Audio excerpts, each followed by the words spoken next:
हाँ, मगर उन्होंने काबू पा लिया उसके ऊपर, आईएमएफ ने हेल्प की उनकी, उन्होंने काबू पा लिया उसको, मगर वहां भी गवर्नमेंट उड़ गई थी।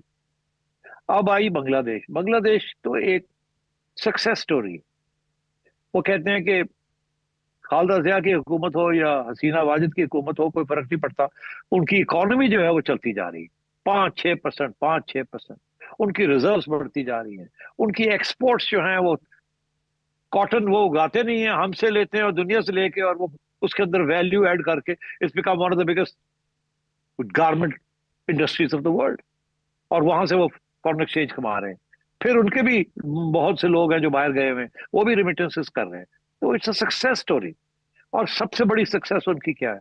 उनकी सक्सेस दो और एरियाज हैं जो कि हम भूल जाते हैं। एक ये, उन्होंने पॉपुलेशन को कंट्रोल कर लिया। उनको हम्म। पता है कि पॉपुलेशन बढ़ी तो हंगर फॉर हम्म। जॉब्स वो हम सप्लाई नहीं कर सकेंगे, we have to keep population down. तो उन्होंने हम्म। क्या किया, मैं आपको बता दूं आज, शुरू शुरू में ही कोई 20 साल पहले उन्होंने फैसला किया कि पॉपुलेशन को कंट्रोल करना है, अदरवाइज हम भूखे मुंहों को हम खाना नहीं दे सकेंगे, इतना हमारे पास होगा ही नहीं देने को, ना ही मुलाजमतें होंगी, तो पॉपुलेशन को कैसे कंट्रोल करना है। वहां भी बहुत सख्त इस्लाम का राज था। तो उन्होंने क्या किया, उन्होंने 30,000, हम्म। 30,000 मुल्लों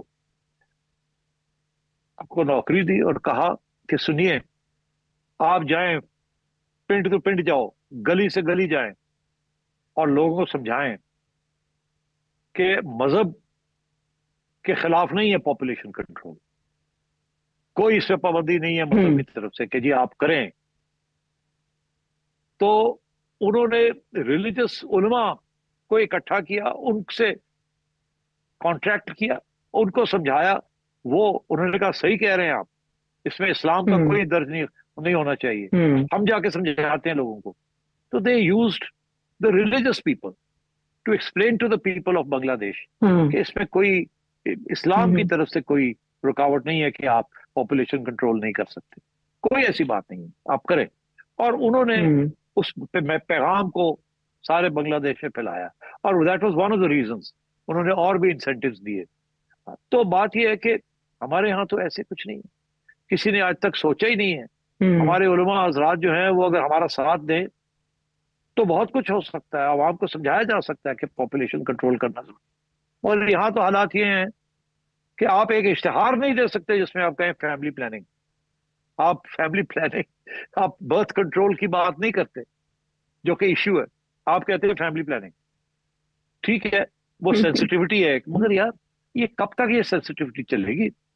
हकीकत को कब तक नहीं हम्म। हम नहीं पहचानेंगे या रुकेंगे पहचानने से पहले? तो बात यह है कि जी। हमें ये भी इस किस्म के मसले भी हल करने पड़ेंगे।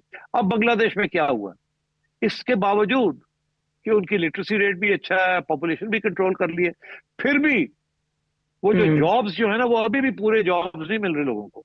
और वो नौजवान हम्म। तबका जो है वो जॉब्स मांग रहा है और उनको जॉब्स नहीं मिल रहे हैं।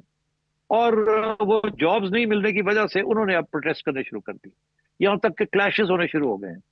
अब आप सोचिए कि बांग्लादेश के अंदर जहां इतनी ग्रोथ हो रही है, जहां हम्म। नौकरियां क्रिएट हो रही हैं, एक्सपोर्ट्स बढ़ हम्म। रहे हैं, पॉपुलेशन कंट्रोल में है, तालीम बढ़ रही है, वहां अगर ऐसे हालात हो रहे हैं, श्रीलंका में 99% तालीम है, 99% लिटरेसी है, और वहां भी आपने देखा राइट शुरू हो गए।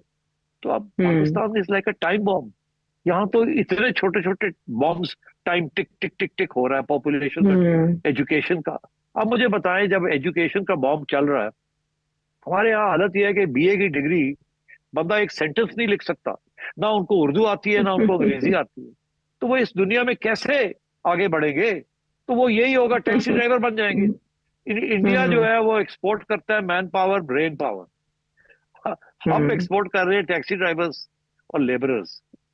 तो कब तक ये जी। चलेगा? जब ये हम्म। बाकी दुनिया जो है जब एडवांस हो जाएगी, रोबोटिक्स आ जाएंगे, तो फिर ये लेबर की जरूरत नहीं पड़ेगी। तो अब बात यह है कि हम तो सोच भी नहीं रहे।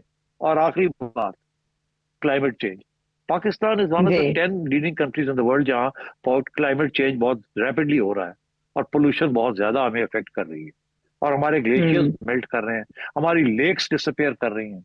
और ये, और हमारा हशर क्या है कि ग्लेशियर मेल्ट करता है, बारिशें होती है तो फ्लड आने शुरू हो जाते हैं, पानी के रखने के लिए रेजर्वायर्स नहीं है, बिजली बनाने के लिए डैम्स नहीं, और वो सारे का सारा पानी या मिलियंस ऑफ लाइव्स लोगों को ले जाता है, या पानी समुद्र में चला जाता है। और यहाँ हर ना बार। पानी रखने का ना इस्तेमाल करने का कोई तरीका है। हम्म। तो मुझे अफसोस इस हम्म। बात का है कि हमारी लीडरशिप, खा वो जी। एस्टेब्लिशमेंट की लीडरशिप हो या वो सियासतदानों की लीडरशिप हो, हमें बड़ा लेट डाउन किया है इन्होंने। काफी कुछ आपने कह दिया अक्लमंदों के लिए, तो इसमें भी बहुत सी निशानियां अगर कोई समझना चाहे। लेकिन ये बात बड़ी इंटरेस्टिंग है कि इन सभी मसाइल के लिए वजारतें तो मौजूद हैं, लेकिन मसाइल अपनी जगह मौजूद है और वजारतों पर आके सब अपनी बारियां लेकर अपनी नस्लें अपने मुस्तकबिल संवार चुके हैं। तो सूरत हाल किसी भी वक्त किस नहज पर कैसे जा सकती है ये आपने जाना। हम वापस आते हैं एक ब्रेक के बाद।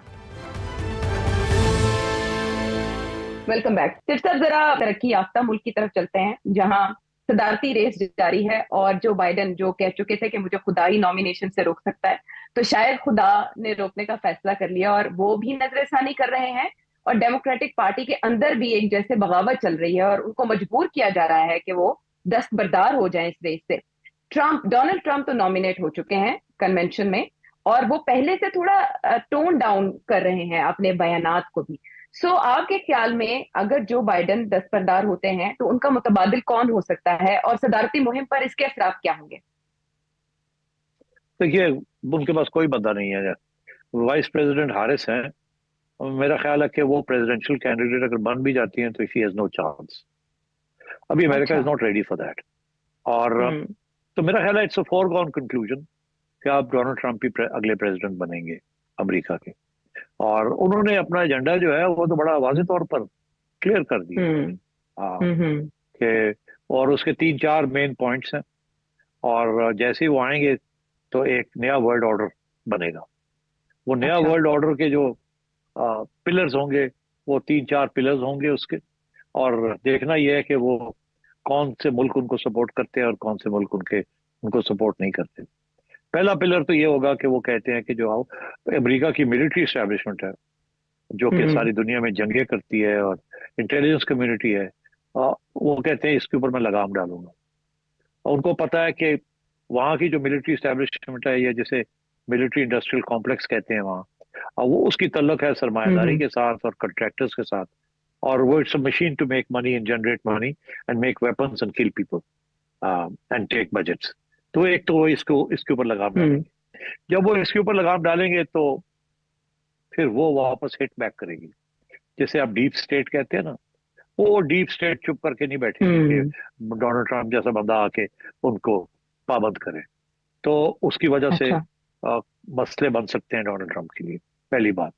दूसरी बात यह है कि अगर वो ओके। कामयाब हो जाते हैं या कुछ अरसे के लिए कामयाब हो जाते हैं, तो वो नेटो को भी कहेंगे कि जी अब बहुत हो गया है, हमने आपको पैसे दिए, सारा यूरोप का डिफेंस हमने उठाया हुआ है, पैसे हम खर्च कर रहे हैं ट्रिलियंस ऑफ डॉलर, बहुत हो गया, हमने अपने अपने मुल्क के ऊपर खर्च करना है, हमने अपना इंफ्रास्ट्रक्चर ठीक करना है, हमने यहाँ मैन्युफैक्चरिंग इंडस्ट्री वापस लेके आनी है, हमने यहाँ जॉब्स देने हैं, हमने यहाँ जो कुछ करना है हमने इंटरनल करना है।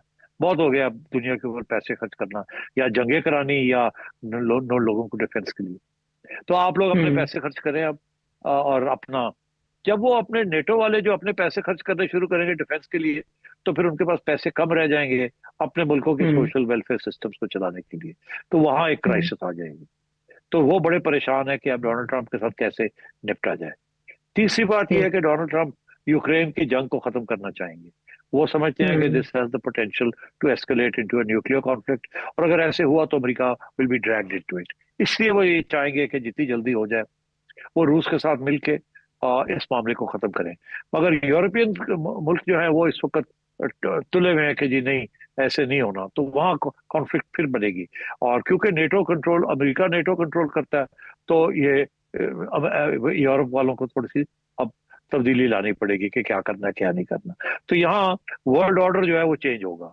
और लास्ट, डोमेस्टिकली उन्होंने ये कह दिया है कि जी मैंने तो सारे इलीगल इमिग्रेंट्स को निकाल देना है यहाँ से। अब वहाँ इलीगल इमिग्रेंट्स जो है वो कोई 11 मिलियन, कोई 1 करोड़ से ज्यादा इलीगल इमिग्रेंट्स हैं वहाँ, जो कि मेक्सिको से आए हैं, इधर से आए हैं, उधर से आए हैं, और वो दीवारें टप के वो आ जाते हैं, बॉर्डर ओपन है।